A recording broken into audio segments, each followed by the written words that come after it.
श्वासावर नियंत्रण करून मन चित्त एकाग्र केले ना ज्ञानवृत्ती होतात।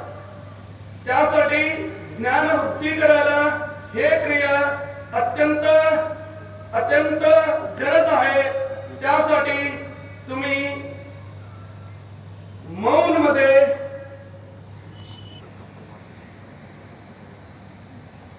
त्यानंतर हळूहळू दोन्ही डोळे उडवा। त्यानंतर श्वास हळूहळू सोडा। व्यवस्थेमध्ये बसून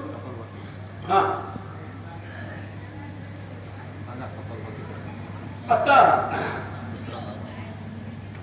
योग मधील कपालभाती हे महत्वाची क्रिया आहे। त्यासाठी सर्वांनी डोळे बंद करून श्वास नियंत्रण करून पोटावर आधारित हे क्रिया करायचं आहे। श्वास सोडवायचं, श्वास धरायचं, एवढंच। बघा जोरात बाहेर सोडवा।